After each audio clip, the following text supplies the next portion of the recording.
Japón es uno de los países que más despiertan curiosidad en los últimos años, ya sea por sus mitificados guerreros con fuertes y estrictos valores, sus enfrentamientos con otros territorios o contra sus propios habitantes, o por su conocido arte protagonizado por sus famosas pagodas, o por su representación de escenas populares del folclore, como el del arte ukiyo-e.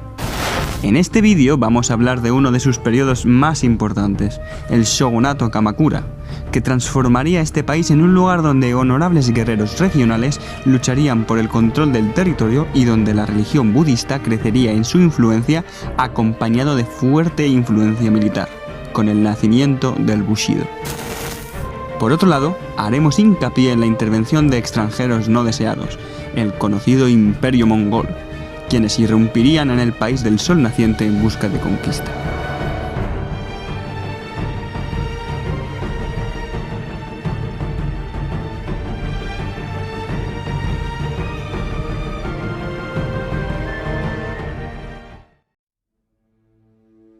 En los últimos momentos del periodo Heian, el clan Taira, quienes fueran uno de los vastos clanes de este periodo, vivía una situación de debilidad al ser incapaz de defender la capital, Kioto, viéndose forzados a pedir apoyo militar a la familia Minamoto, que lograrían gran poder en la corte imperial.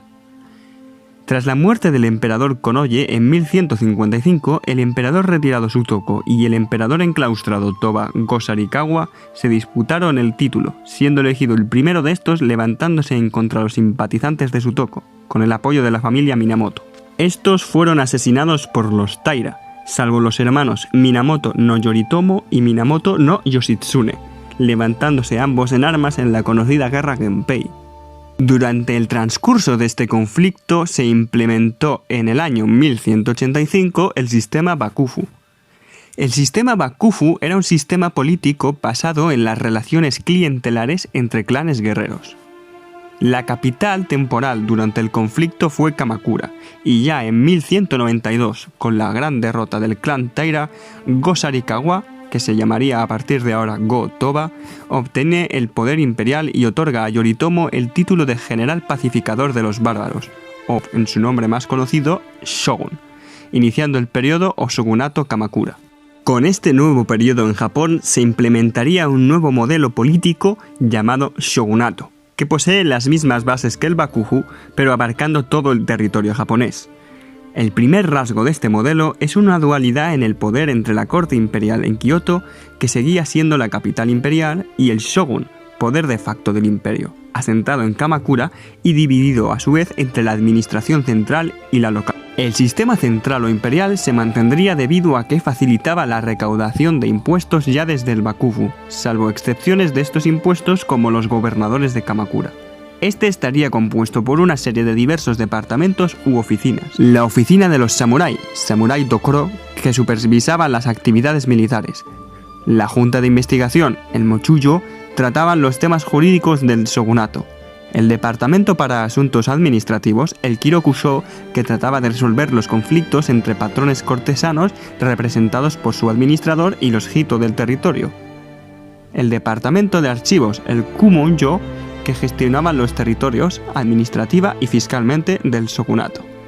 El Mando Koro, un consejo integrado por 3 dirigentes de las instituciones previas que servía de consulta para el shogun. En el sistema local se crearon los shogu, militares elegidos por el shogun encargados de la administración y justicia de los vasallos o gokenin de las distintas provincias del estado, siendo revisados por el enviado del kokushi. Por debajo de los shogu tenemos a los Hito. Los Hito en origen eran creados como recompensa a quienes apoyaron a los Minamoto durante la guerra Genpei. Poseían pequeñas extensiones del terreno de los shogu con sus propias fuerzas militares en caso de rebeliones y se encargaban de la recaudación local y de la justicia en casos menores. La estructura base de la sociedad japonesa durante el periodo Kamakura fueron las familias extensas, organizadas en estructura de clanes con una base mitológica para el origen del mismo. Estas se utilizaban para justificar su existencia, así como diversas intervenciones políticas y sociales. El líder de estos clanes era el buke. Vale, este buque no es. El líder de estos clanes era el buke, o cabeza de familia, que era elegido mediante el sistema Shoryo. Ya hablando de la estructuración social, en el periodo Kamakura hay una estratificación jerarquizada vinculada al cargo público que se tenía o al poder del clan, salvo los estratos más altos. En la parte superior tenemos al emperador y a su círculo familiar más cercano. A estos les seguirían las castas militares, siendo los más importantes los samuráis de la corte imperial. Estos eran del clan Heiji y los samuráis de corte provincial del clan Genji. A continuación tenemos a los bushi, o guerreros que compartían importancia con el estamento monástico. A partir de aquí tenemos a las clases populares, que se solían concentrar en poblados agrícolas de poca extensión. Dentro de estos grupos humildes tenemos a los hyakuso, o campesinos libres que, en el caso de que se les cediera tierras para que lo cultivasen por ellos mismos, se llamarían sakushu, y que en casos de guerra eran llamados a formar parte de la infantería ligera. Después estarían los senmin, o siervos ligados a una tierra de su señor, y en el caso de que fuera permanente se les llamaba eikakushu. Por último existía un pequeño porcentaje de esclavos. Otra característica de la sociedad japonesa es el gran peso de las religiones sintoístas, la religión autóctona y el budismo. Estas estaban concentradas en sectas que llegaron al archipiélago japonés por distintos monjes, como el indio Dharma, que llevó el budismo zen. El sintoísmo acogía distintas leyendas y criaturas de la mitología japonesa, y algunas de estas divinidades se asociaban a clanes importantes. Por ejemplo, el propio emperador se decía que descendía de la diosa Amaterasu, teniendo así un culto estatal. Ambos cultos lograrían asentarse en el estado japonés, con la creación de comunidades monásticas y templos de ambas creencias, e influyendo en la toma de decisiones de la corte imperial. Por último, resaltar la presencia de las Onna Bugeisha, mujeres samurái que normalmente pertenecían al clan Bushi. El origen de estas guerreras se debe a la consideración ideológica de que la mujer era un elemento activo, aunque solo para el apoyo del hombre y para enfrentarse a las peores situaciones. Dos grandes ejemplos de mujeres samurái fueron Tomoe Gosen y Hojo Masako.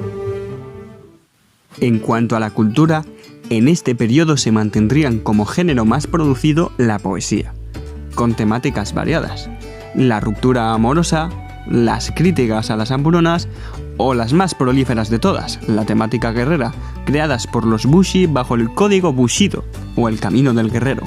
También se mantuvo la costumbre literaria de una producción constante de cuentos, en los que se buscaba difundir entre los niños valores budistas y confucianos, mediante el humor y la moraleja, tratando temas como la vida campesina o episodios románticos entre parejas jóvenes.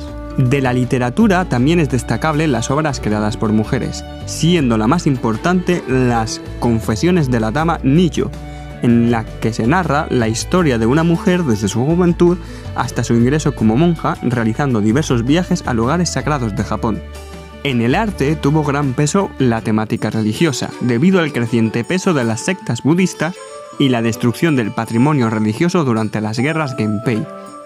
En este periodo destacan las obras escultóricas, con la estatua de Buda como principal obra, y las arquitecturas, con ejemplos como el templo de Itsukushima o las casas de té. En 1259, Kublai Khan, nieto de Genghis Khan, se hizo con el título de emperador de China y traslada la capital de Pekín, también llamada Khanbalik, ciudad del Khan o Khan, en 1264. Al poco tiempo conquistó Corea y formó oficialmente la dinastía Yuan en 1271. Los consejeros mongoles presionaron a Kublai Khan para invadir Japón, y este envió en primera instancia emisarios al país del sol naciente, instándolos a rendirse y someterse pacíficamente o enfrentarse a ellos en una guerra. Más emisarios fueron enviados en 1268, pero tampoco consiguieron resultado. Ambas embajadas fueron recibidas por el Jinsei Bugyo, quien fuera el comisario de la defensa del oeste, que transmitió los mensajes al shogun, localizado en Kamakura, y al emperador, en Kioto. El Bakufu planeó entonces la defensa, ordenando el regreso de todos los terratenientes de Kyushu, el punto más probable de invasión al ser la isla más cercana a Corea. El primer intento de invasión de Japón por parte del Imperio mongol tendría lugar en octubre de 1274. El ejército invasor era numeroso y estaba compuesto mayormente por guerreros mongoles y en menor medida por guerreros coreanos. Obtuvieron al inicio del conflicto victorias importantes, como son los casos de Tsushima e Iki. Estas islas, que se localizaban en el estrecho entre Corea y Japón y que posibilitaban el desembarco en la isla de Kyushu. Al sur de Kyushu, en la ciudad de Hataka, se realizó el desembarco por parte de los invasores que superaban en número a los defensores japoneses, compuestos mayormente por guerreros locales. El enfrentamiento duró un día, en el cual los japoneses resistían esperando refuerzos, pero los mongoles consiguieron quemar la ciudad y se retiraron a sus barcos a descansar. No obstante, una gran tormenta devastó una gran cantidad de barcos y los mongoles se vieron en la tesitura de volver al continente. Las tropas invasoras que lograron llegar a la orilla y sobrevivir a los naufragios fueron hechas prisioneras y una vez llevadas a Kioto, ejecutadas. En la corte se propagó el rumor de que un viento divino les había protegido de los enemigos y se utilizó el tiempo ganado antes de la siguiente invasión para reforzar las defensas levantando una muralla en Hataka y así evitar otro incendio.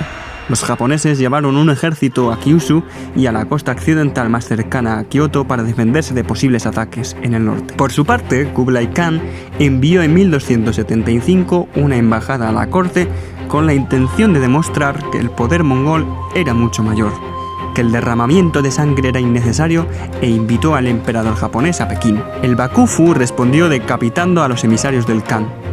La respuesta de Kublai Khan tuvo lugar en 1281, pues estaba acabando con los últimos reductos Song. La batalla de Bun-ei no Eki en japonés, es recordada por los japoneses como el intento de invasión más importante de la historia premoderna de Japón. Esta victoria por parte de las tropas japonesas sirvió para reforzar la identidad nacional.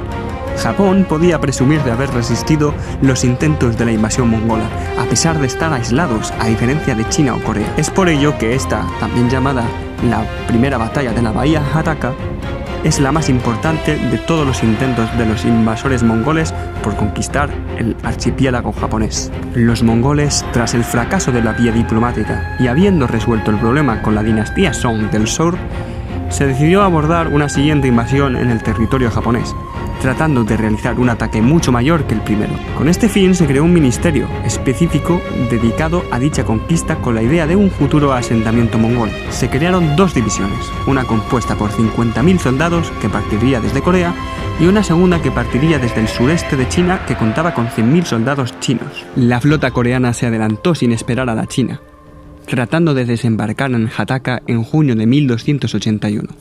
Sin embargo, se encontraron con una muralla pertrechada por una gran cantidad de arqueros samuráis, lo que provocó cuantiosas bajas mongolas, teniendo estos que renunciar a su plan. El siguiente intento fue el mes siguiente, en julio. Las dos flotas se unificaron cerca de Hirado, pero se encontraron con el ejército japonés que ya les estaba esperando a pesar de su grandísima inferioridad numérica.